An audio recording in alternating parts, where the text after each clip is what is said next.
Ro Khanna, welcome to the podcast. Thank you. Honored to be on. So you call yourself a progressive capitalist. What does that mean?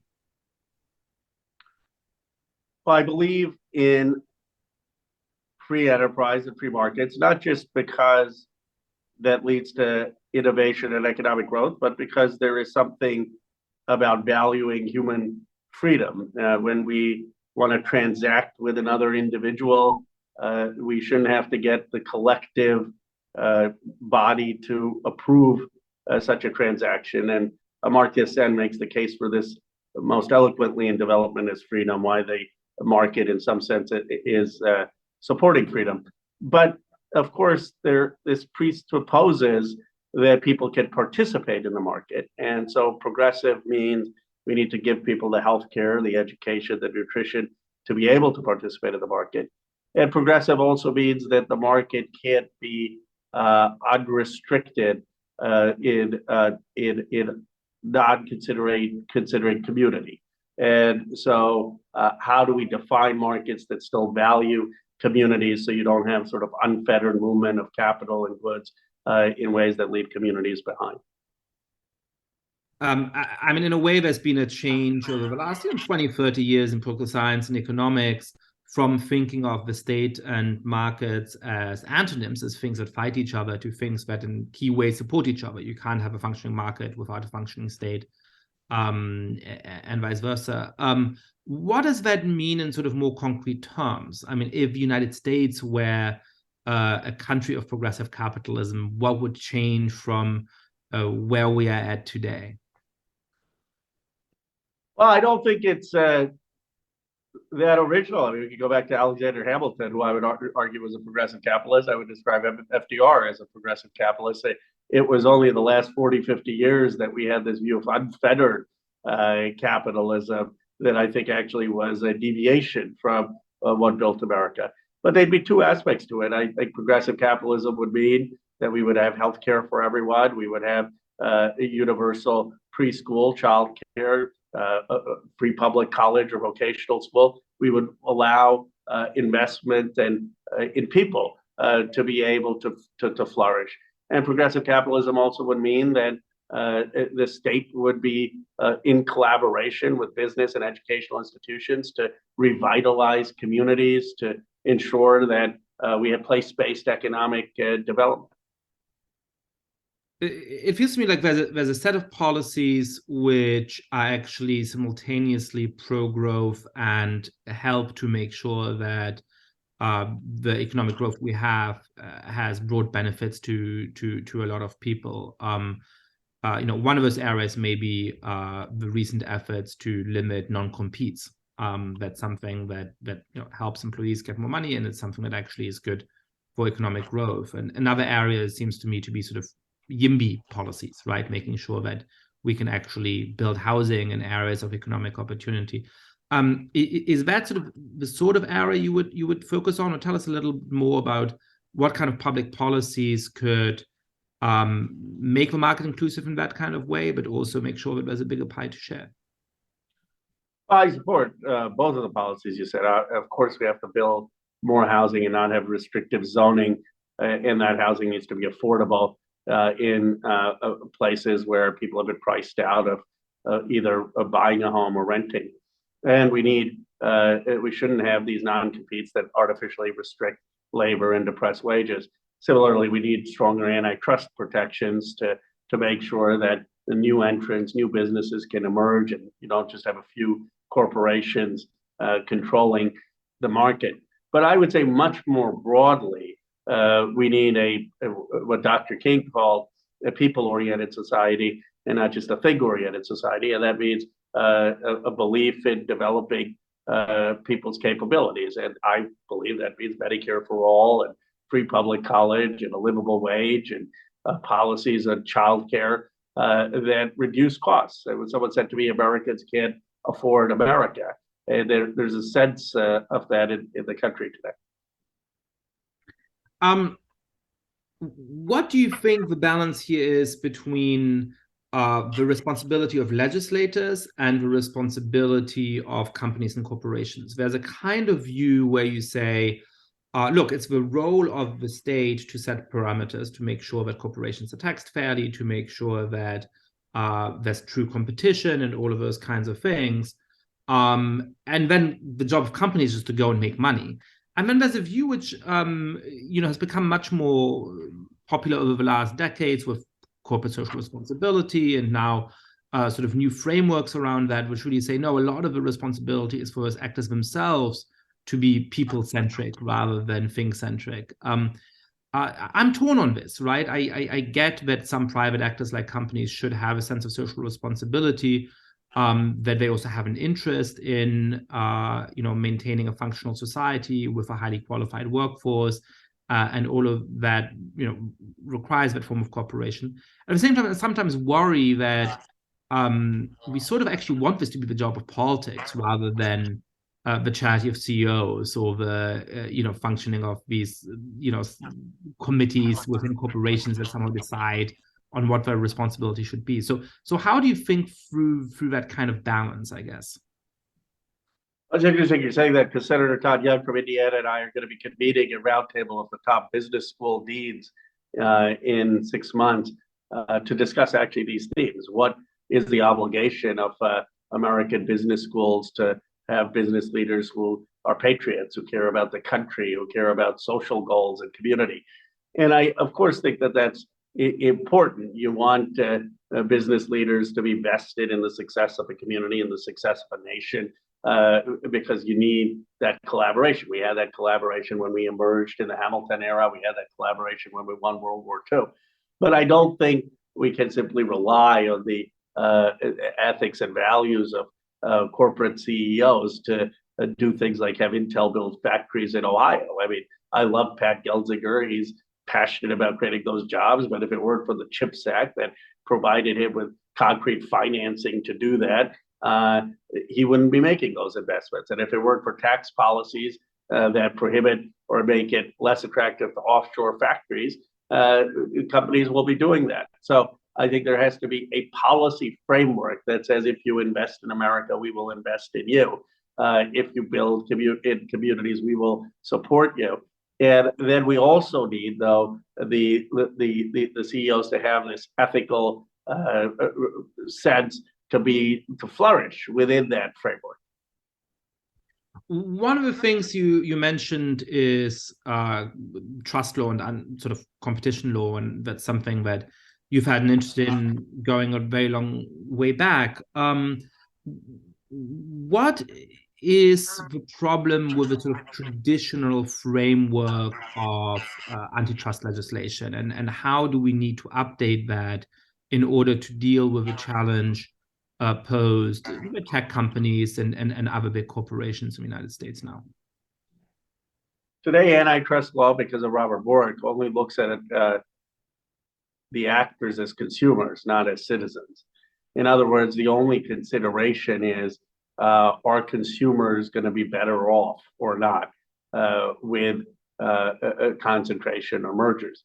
But there are many other factors to antitrust. One is, do we want a multiplicity of perspectives in a society? Do we want jobs in a society? Do we want new entrants in different geographical regions in a society?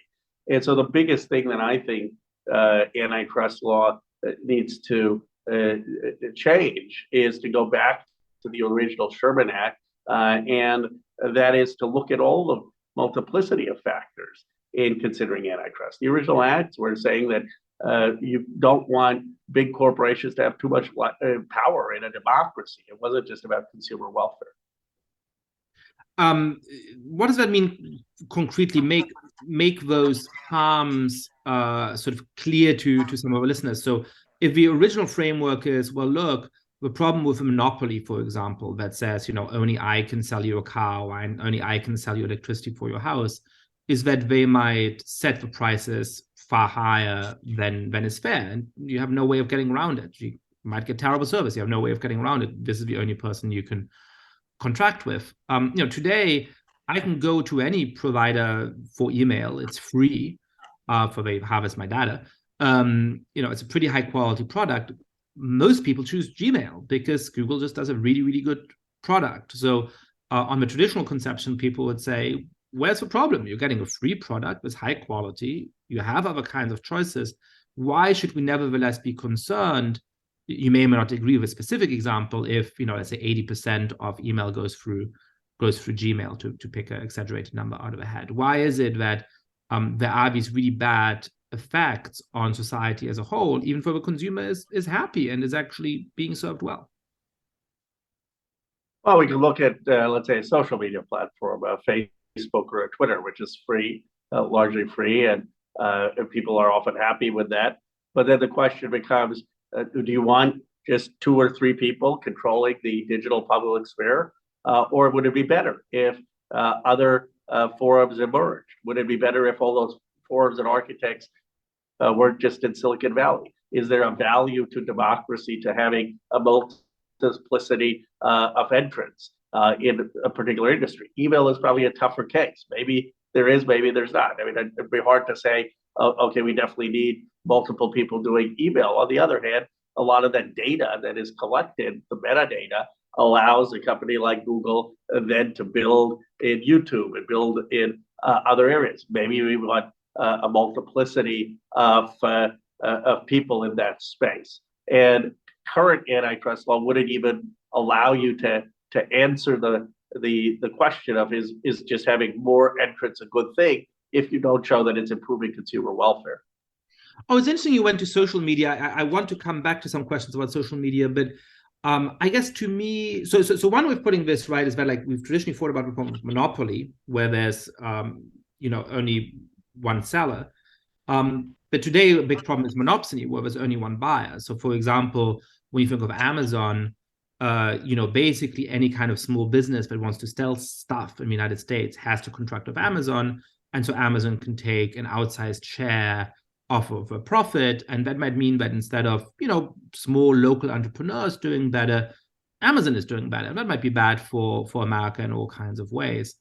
When it comes to social media, though, there are actually real advantages to only having a few platforms, right? Which is to say that on the one hand, I absolutely agree with you, and I want to double click on that in a moment, that having a few people being able to make decisions about what you can say or not say is really problematic.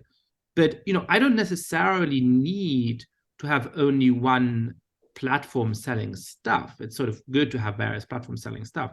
On social media, we want to have everybody on the same platform, because if we don't, then, half of the people are not part of a conversation. And so there's sort of both a natural tendency towards and a natural benefit of having a dominant platform in social media, even though it obviously comes with risks.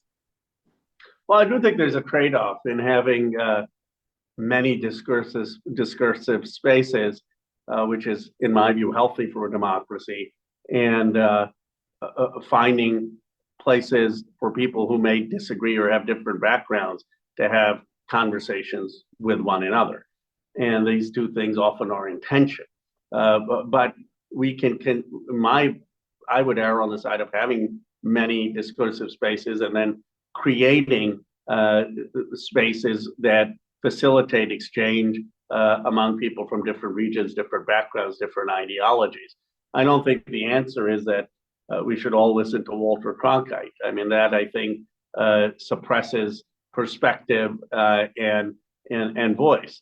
At the same time, I don't think it's a good world if everyone has their own itemized way of consuming information and isn't exchanging ideas in a more town hall-like setting.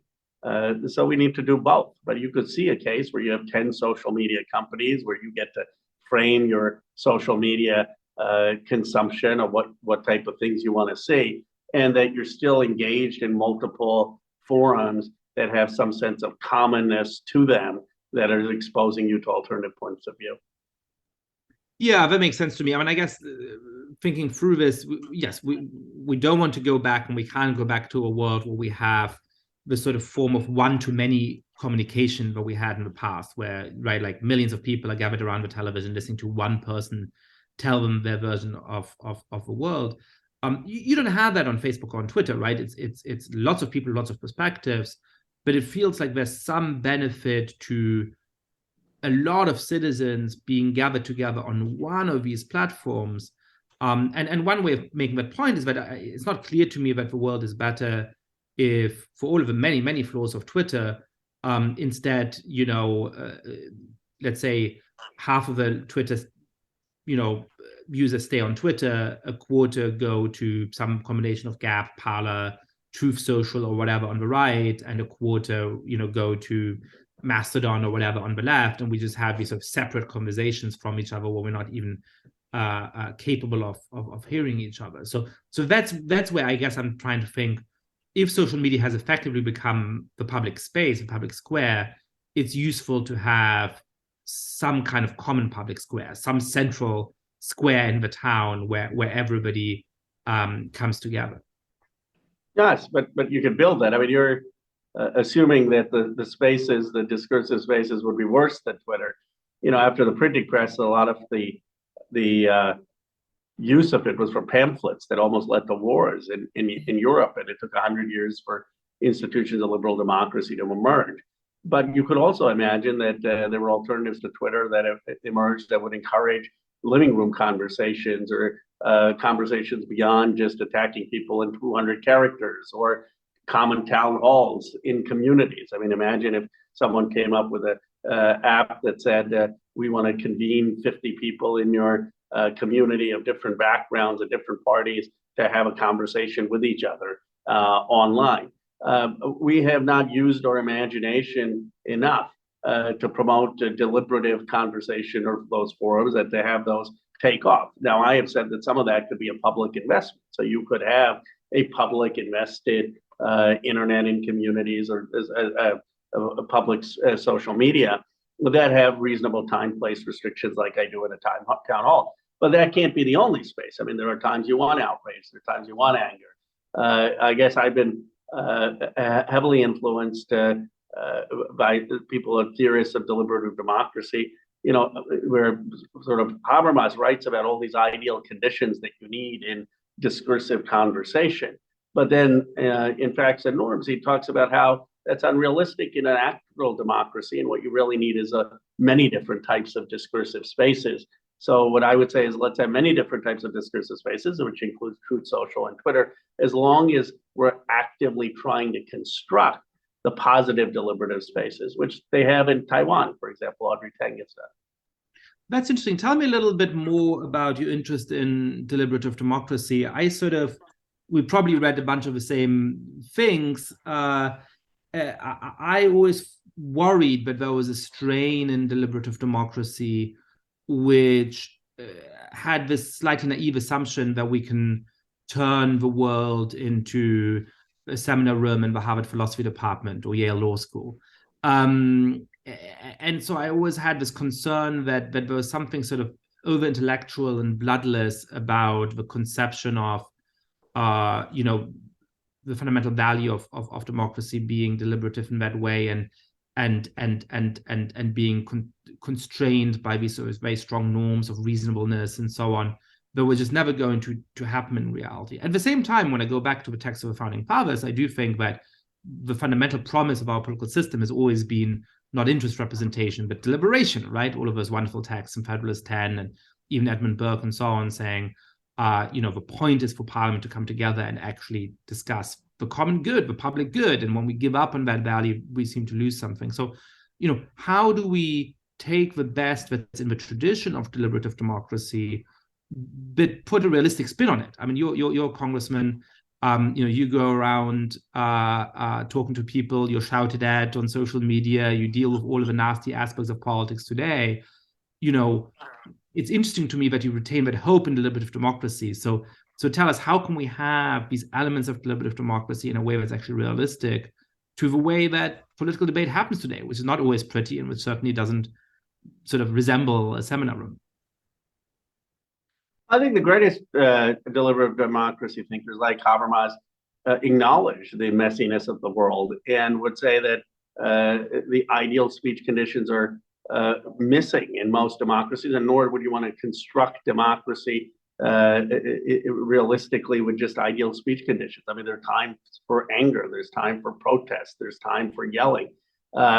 but they want to orient the society to at least aspire to have forums of reasonable exchange that can inform decision making.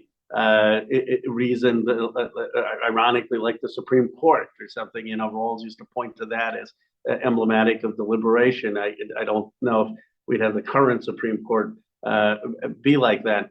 So what I would say is have many discursive spaces, but then be intentional about thinking of how we can encourage deliberation that actually has impact.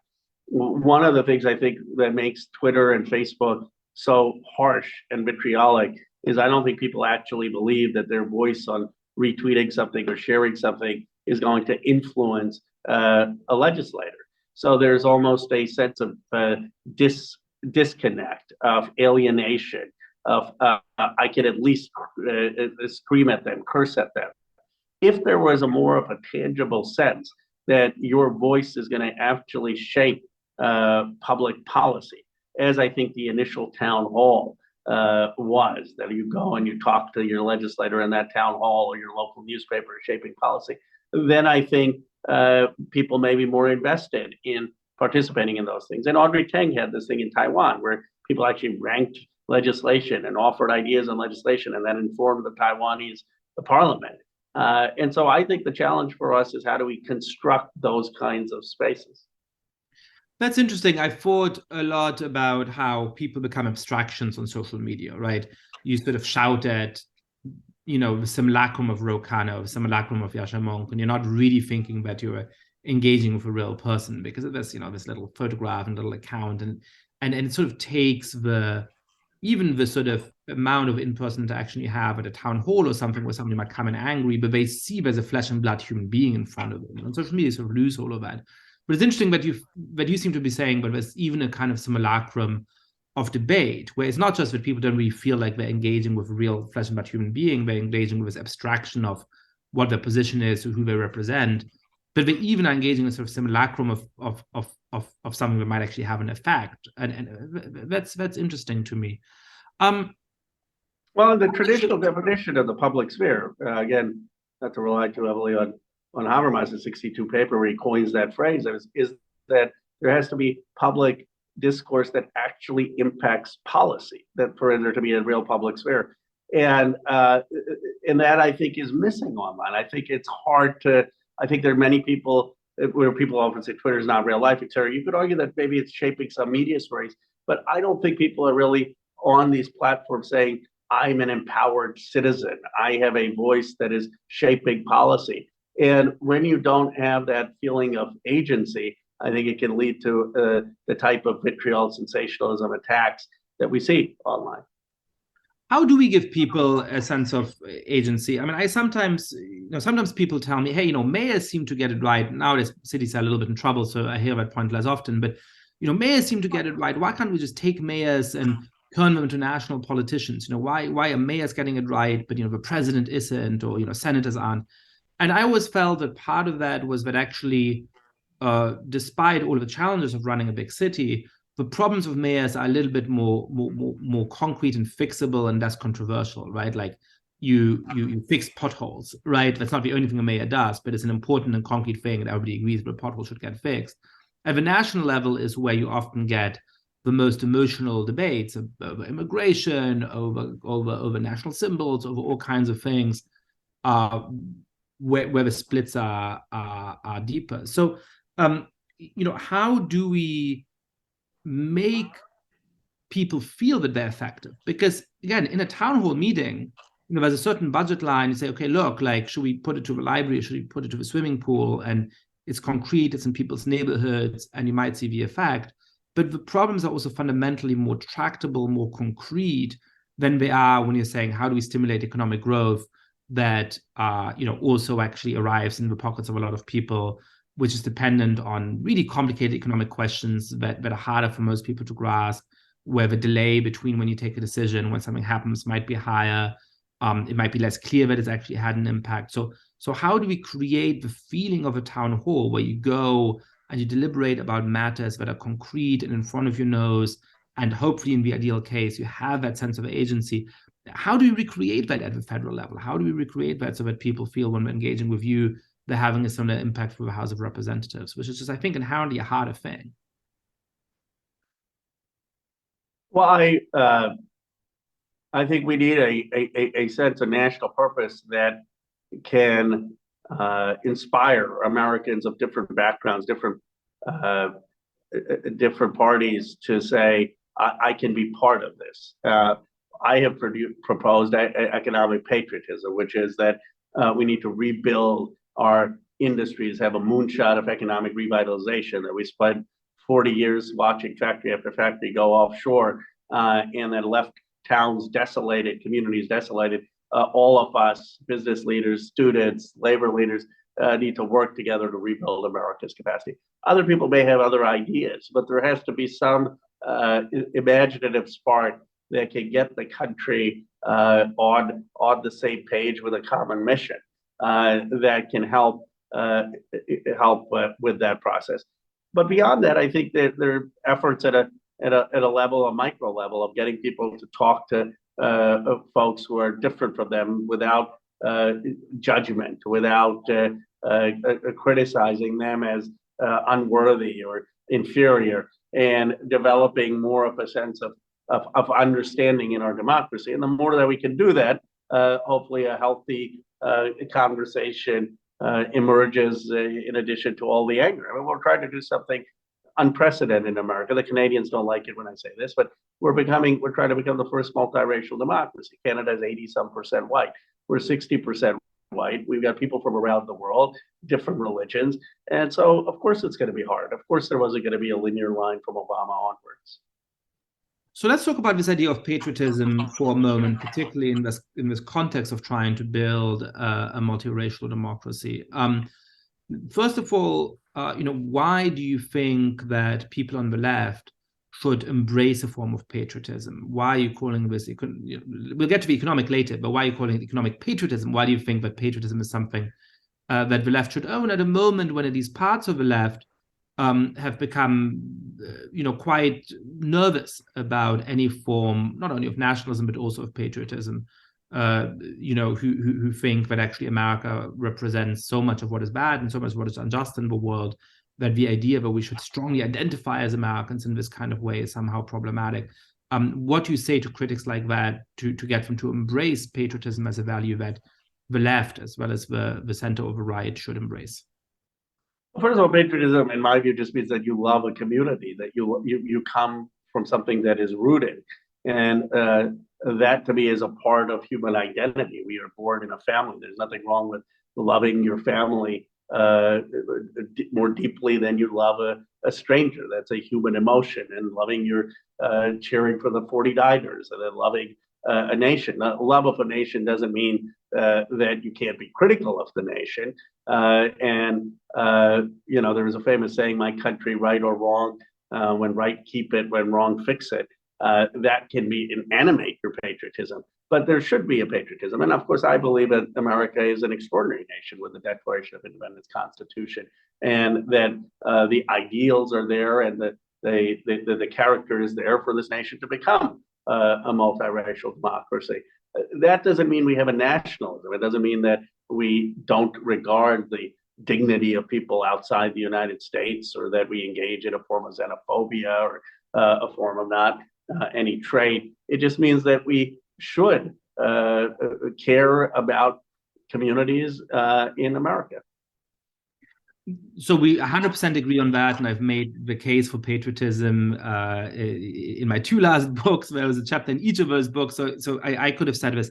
Here's an interesting similarity we have, but then a slight difference. I think we both think that civic patriotism has to be part of this love of country, right? That part of what makes both of us proud Americans is that we have that attachment to the Declaration of Independence, to the Constitution, to some of the fundamental political values which our country has often failed to live up to, but which has allowed us to make and build a more perfect union, which has allowed us historically to overcome some of the worst injustices and can continue to be a lodestar for where to go in the future.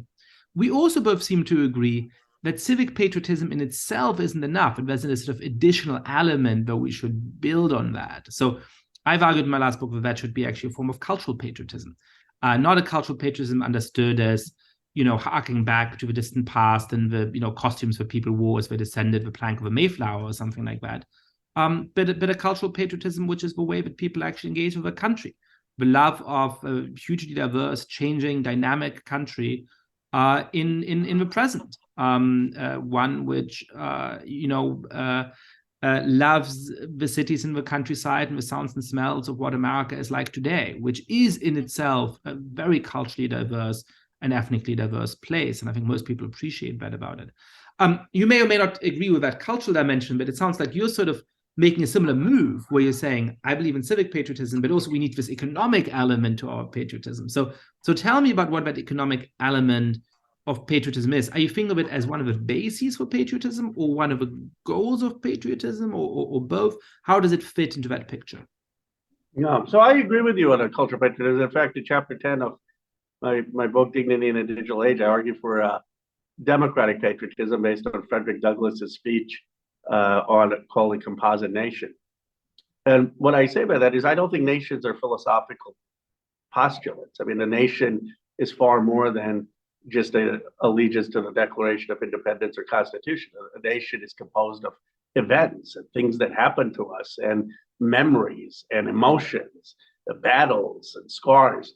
And that is all part of building the culture of a nation, just like we build the culture of a family. My grandfather's story fought in Gandhi's independence movement as part of our family folklore. But what I call for in a democratic patriotism, Du Bois has this beautiful line that we need to be co-workers in the kingdom of culture. And I say that the question is, how do we shape culture in a way where everyone ideally has an equal voice in shaping that culture? And this is a big challenge, because the view of a procedural liberalism is that anytime you start to shape culture, it inherently is going to be unequal for people who may not share that sense of the common. And that's why they default to the lowest form, or it's still high form in terms of justice, but a sense that we can't really have a common good. I think that that's too thin a conception for a nation.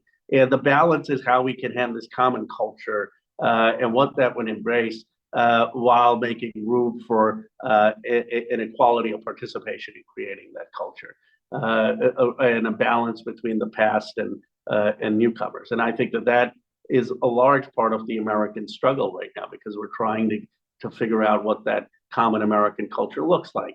Is it okay to play cricket in Rose District but still cheer for baseball as the national pastime? And maybe does that become soccer in 150 years or not? And where is the line between tradition and new, and how does that evolve?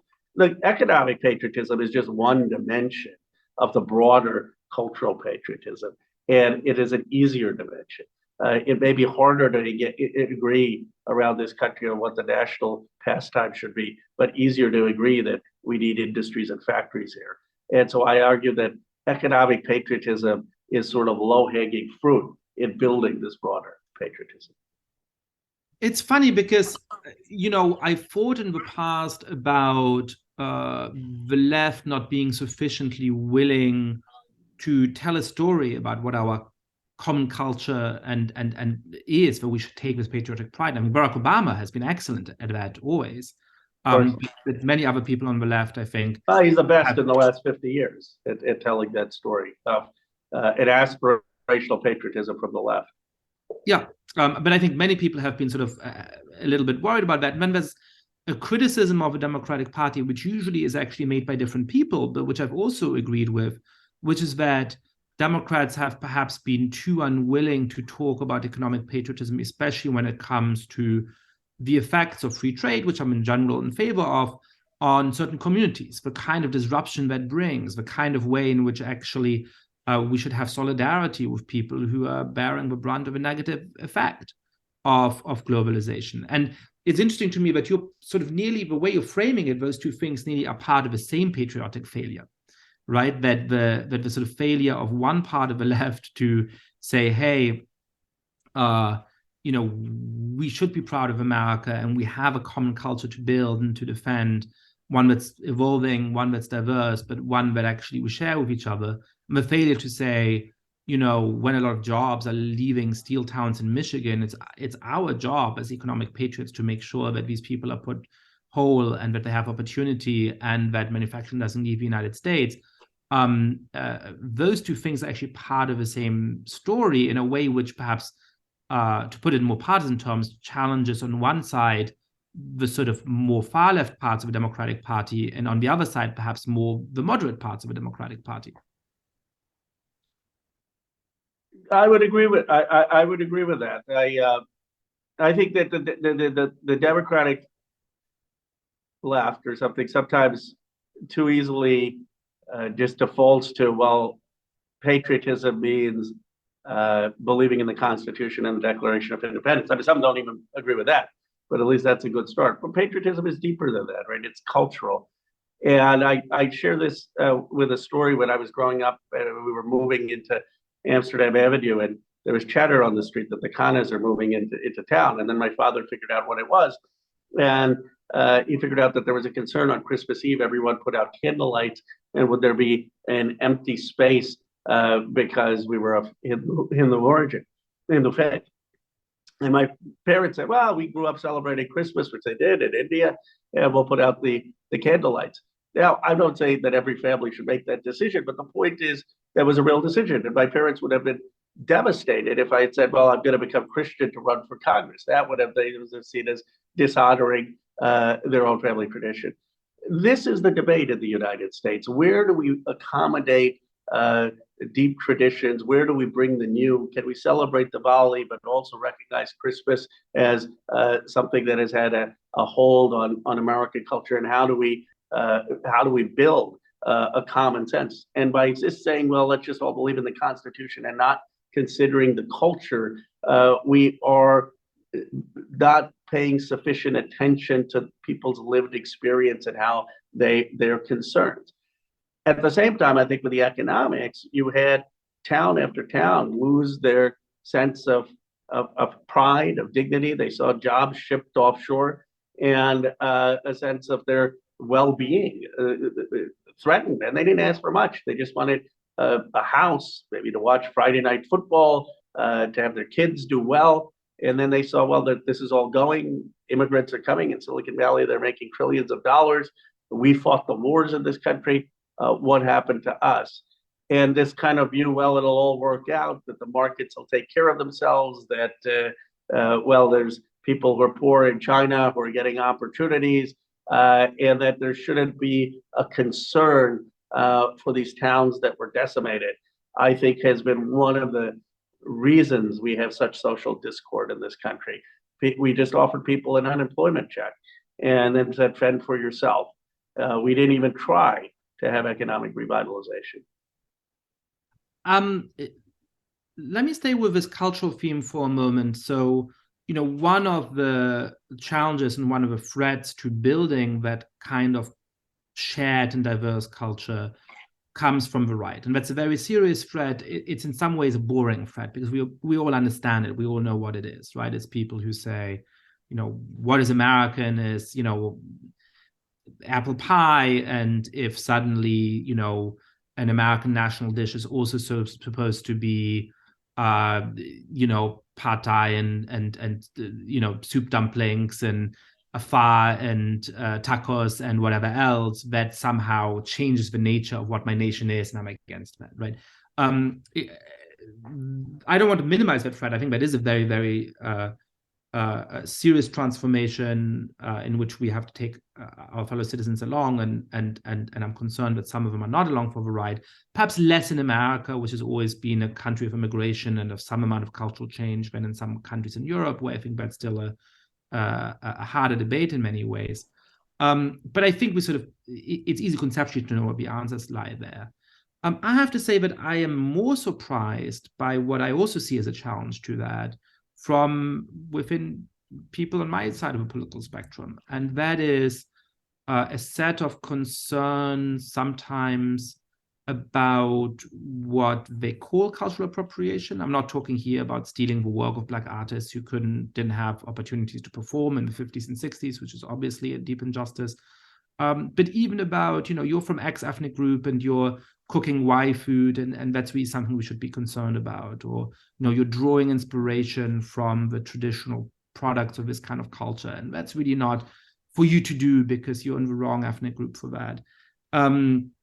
Sometimes also trends that I see in education, where we see more and more encouragement for people to split up by ethnic origin groups. And I'm not talking here about 16, 17-year-olds in high school having a club, which is on a voluntary basis, but I'm talking sometimes about teachers in elite private schools splitting kids up in kindergarten at the age of 5 or 6 and saying, hey, you're from X ethnic group, you'd go over there. And I have to say that I worry about the way in which that too undermines the aspiration to that kind of common diverse culture. I personally see it as a way in which people who think of themselves having very good intentions are echoing some of the same concerns about cultural purity and the integrity of groups, which have historically driven the right more than the left. So I'd love to get your temperature on this. How do you feel about those developments? Is that something you worry about, or do you not share that concern? Well, I think that they need to read Frederick Douglass, who was enslaved for 20 years, as Composite Nation, because Douglass writes so eloquently. He's defending Chinese immigration as someone who was just enslaved a few years earlier. And he writes that I don't worry about Chinese culture coming to the United States, because there was a lot of xenophobia and concern of Chinese culture, because in the free air of America, the best ideas of the different traditions will emerge, and we will become a composite nation, taking the best of all different ways of life from different people in different parts of the world and melding it into something beautiful here. And I really think that is the vision of the ideal. I think Douglass articulated the vision of what America should and can be at the highest level, probably better than any American ever, because it was not just a vision of mutual respect and mutual understanding of people of diversity. It was a vision that we could fashion something common out of it. And the very dialectic of being exposed to these diverse traditions in an era of freedom would lead to this incredible composite culture. So my view is that that should be our North Star. Now, because we have not had equality, because we have not had fairness, for groups that have had oppression to feel that there needs to be some form of collective solidarity and organizing to achieve equality, I think is understandable. And there is value to that. But that should be seen as a transitional necessity in the path to ultimately Douglass's vision, as opposed to the end state. Let me ask you a little bit about a theme we were touching on earlier, and I want to get back to, which is social media, and the role of social media, the role of tech in the United States today. When the whole strange kerfuffle about the so-called Twitter files came out in the last few months, one of the things that came to light, interestingly, was an email from you in which you were expressing your concern with executives at Twitter over the fact that they had effectively told the New York Post that if they continued to post about a story they had about Hunter Biden, they would block or suspend the entire Twitter account of the New York Post. And even though you're no fan of the New York Post, even though this wasn't a judgment you were making on the substance of the content of the story, you were saying, hang on a second here, you may be going too far in terms of how you're shaping the public sphere. How do you feel about the role that a few social media companies and executives you know very well, because you represent parts of Silicon Valley in Congress, have over America, and how should we collectively make sure that a few social media companies don't have this power to determine in an arbitrary way what we can, what we can't discuss as citizens of this country, in one of the key public fora for where political debate now takes place.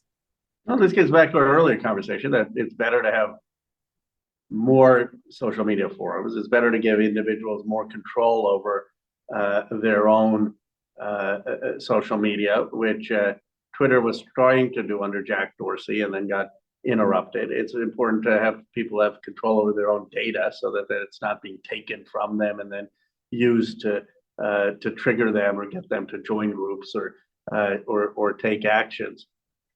But I think the biggest thing on a short-term basis is just a separation of control. As I've said directly to Elon Musk, the last job anyone would want to have is to run Twitter. I mean, who wants to call balls and strikes? Seems like the most boring waste of time. And Bezos, for example, owns the Washington Post, and I know people criticize that, but you'd be hard-pressed to say that the Washington Post is sitting there deciding whether to publish an op-ed or a story based on what Jeff Bezos is thinking. So as an immediate step, social media companies should have a strict wall of separation between ownership and those making largely journalistic decisions, which is what running a public square is. And Bloomberg News or the Washington Post are examples. It's not perfect, but it's better than what it is today. So what does that mean concretely? I think having some kind of line of separation between the ownership and the substance of those decisions certainly is good, both to ensure that the owners don't have undue influence and honestly would probably protect the owners, because as you're saying, exactly, you really want to be blamed for every moderation decision. But it feels to me like it doesn't deal with a fundamental problem, which is that and I was saying this when Dorsey was running Twitter, and I'm saying this now that Musk is running Twitter, I just am very concerned when so much of political debate, so much of journalistic debate in the country does happen on Twitter, which has an outsized influence, not necessarily because it's the biggest social platform, but because it's where influential people get their information and have their debates.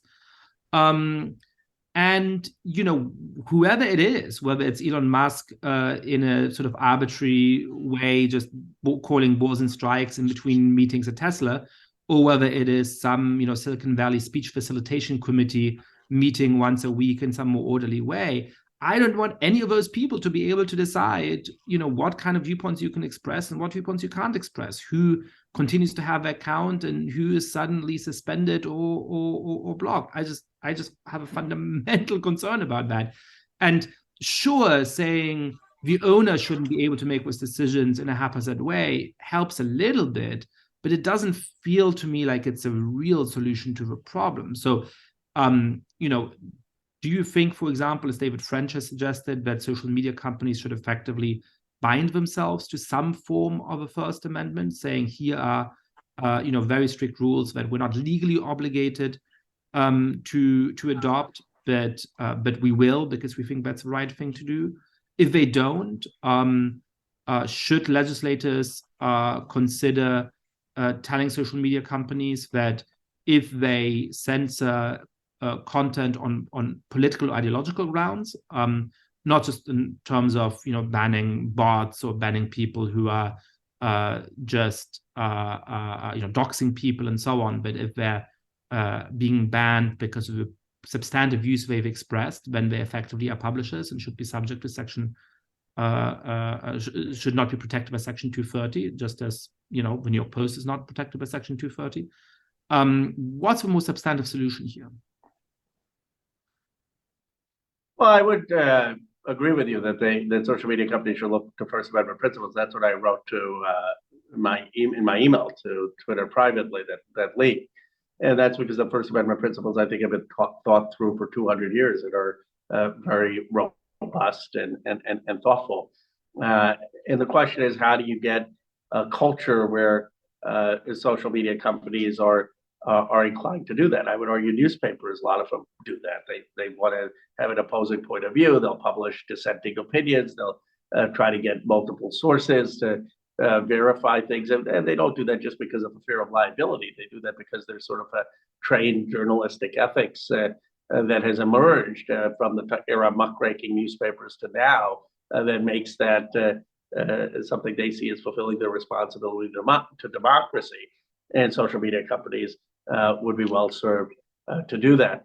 how heavy the government should be in, certainly they can't mandate that of a private company. Whether they can remove certain Section 230 protections, I think would depend upon how much direct interference these companies were having. I mean, obviously, if there was a site that would say we're only going to publish conservative posts, then it's hard to argue that they're just publishing anything and Section 230 shouldn't apply.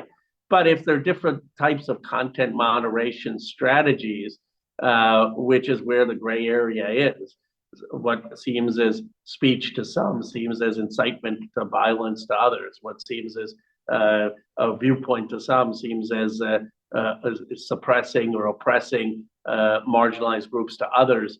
I don't think you want the government in the business of telling these companies what those content moderation guidelines exactly should look like. I think that has to emerge from these companies, but the government could maybe require transparency on what it looks like. Yeah, so it feels like the minimum would be to have transparency. I mean, one of the things that strikes me about this moment is both that there does seem to have been some amount of shadow banning in the past at Twitter. There's a semantic debate about what exactly shadow banning means, but if it means that the posts of certain accounts were artificially limited in circulation without transparency around that, then there now seems to be evidence that that did happen. But what strikes me even more is the sort of secondary harm from that, right? I think we're at a moment where on many social media platforms, people on the left and people on the right, and sometimes people on the center, are all 100% convinced that they're being discriminated against, that the platform is biased against them. And that comes, I think, from the fact that there is no real transparency. There's no real legal obligation to transparency. These companies can do what they want. And those are exactly the kind of situations which naturally breed deep mistrust. And I think having a political system in which people with extreme opinions, sometimes people with moderate opinions, are all convinced that they are being targeted by the system is really unhealthy. If we're thinking about how to actually sustain a political culture where those kinds of extremes don't have outsized voice, removing their genuine conviction and also sometimes their insincere ability to claim that they're being censored seems like a very high priority. I agree with that. And I think transparency in some process is something that we could agree on in this Congress. And that could be actually a concrete step, so that if you're banned, if your post is not shared, that you have some understanding, that you have some process that you can go through, that you are owed some explanation. It seems those kinds of standards in exchange for Section 230 immunity is reasonable and is not imposing a particular government dictated content moderation strategy, which I fear would be too much subject to who was in power. And if the Republicans came, would maybe be very minimal. And if the Democrats came, maybe would be very, very strict. And I don't think we want the government making that determination. I mean, for government forms, it's fine. You can have reasonable time, place, manner, restrictions. But not I don't think we want Twitter to be turned into as anodyne a place as my town hall. What do you think more broadly about all of the talk about misinformation? I have to admit to feeling very torn on it, because I worry certainly about disinformation, which is to say about deliberate efforts by state actors, by dictatorships, most often to shape the information landscape. I do worry, of course, about the amount of false information, about the amount of conspiracy theories, about the amount of straightforward lies that are spread on social media. So I take this topic seriously. I also worry, though, that the definition of misinformation is so broad and unspecific. And it has actually, in concrete cases, led to so many misfires. One, arguably, the suspension of a New York Post that you were writing to Twitter about. Another that I think about the debate about the origins of the coronavirus, which was really limited on a number of social media platforms because of various forms of quite explicit censorship. And which is now taken seriously, whether it's true or not, I don't know, at the highest levels of the American intelligence community. And so I just worry that an attempt by tech companies to act against misinformation is going to misfire as often as it's going to help, as well as breeding all of these secondary effects of people feeling censored and feeling targeted and so on.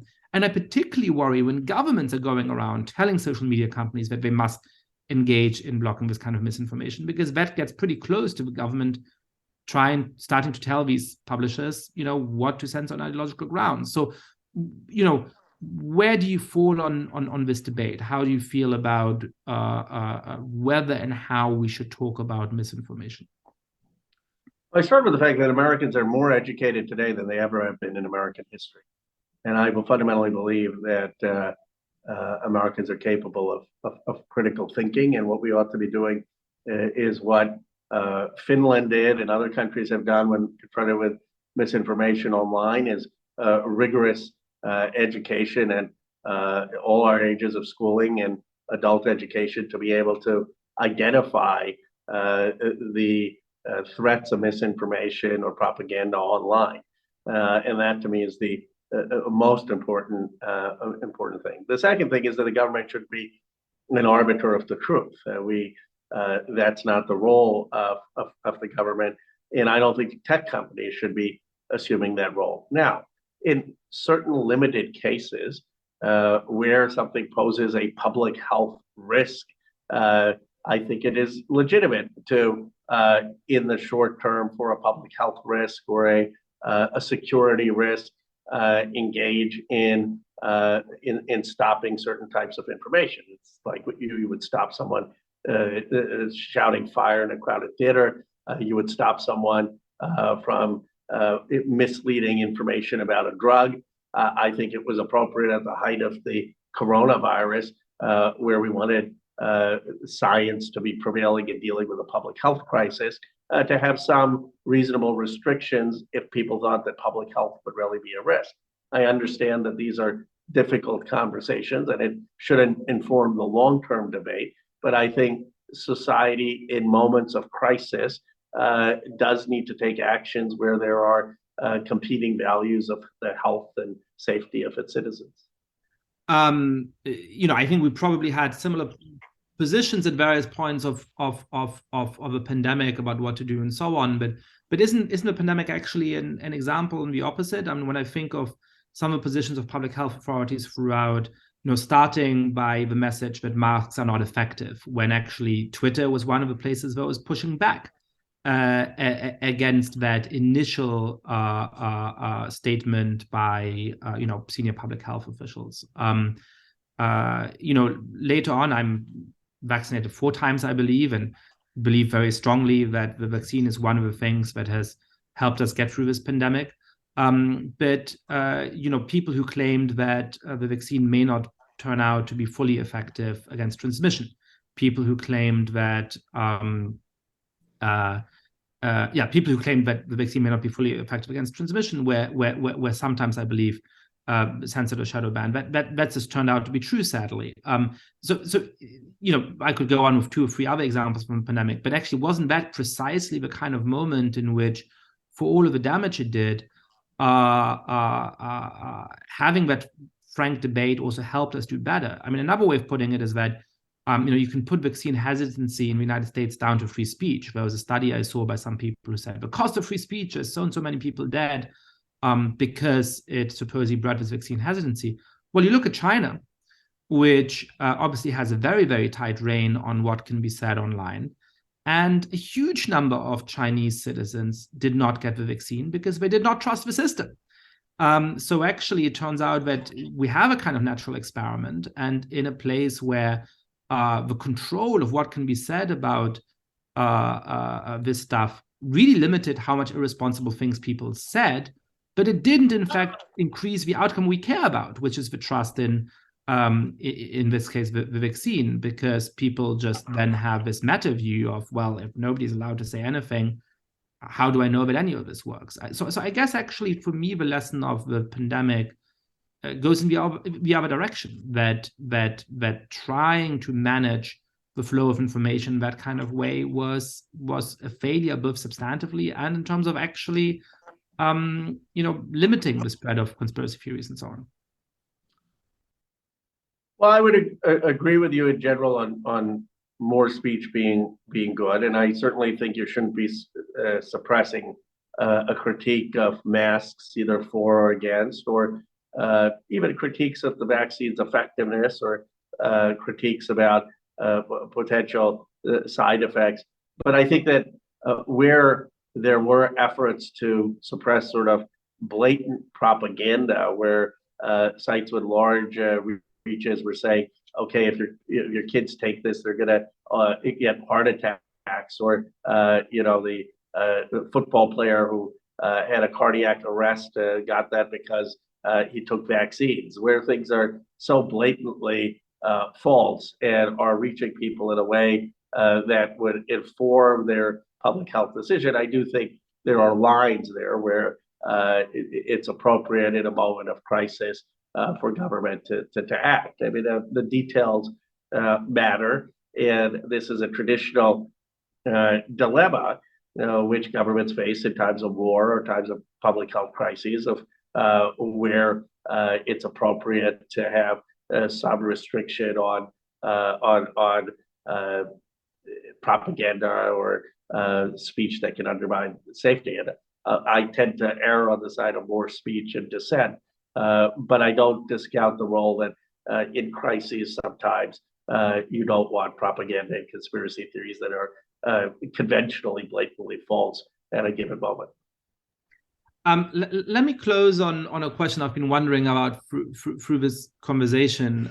So as I mentioned a couple of times, you represent a sort of Bay Area district, which covers a lot of the places where some of the most influential tech companies in the world are headquarters, where their employees live, where the leaders live.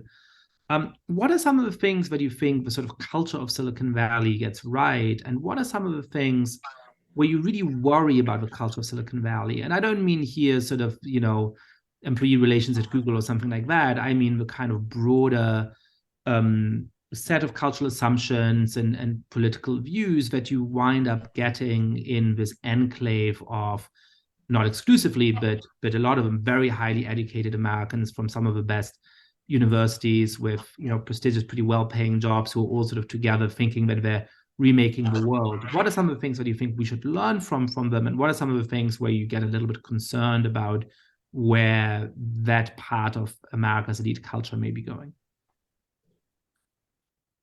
Silicon Valley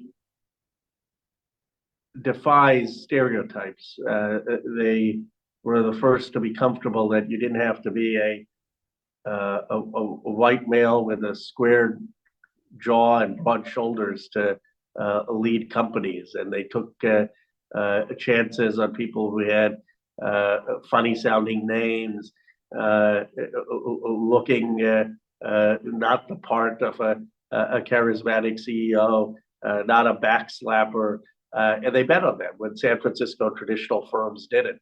And they bet on iconoclasts, and they bet on risk, and they celebrated genuinely failure. Now they have blind spots. They have not reached out as much to women and the Black community, the Latino community, and it's not that they're perfect, but for the people who managed to get there, there was a sense that the traditional mode of being a Harvard MBA or working at McKinsey wasn't necessary, and that you could make it if you were creative, innovative, willing to take risk, and we would celebrate that. And I think that is healthy, and to the extent that it broke through the doors. And it's ironically why people often ask me, these people are worth more money than anyone in the world, but they see themselves as underdogs.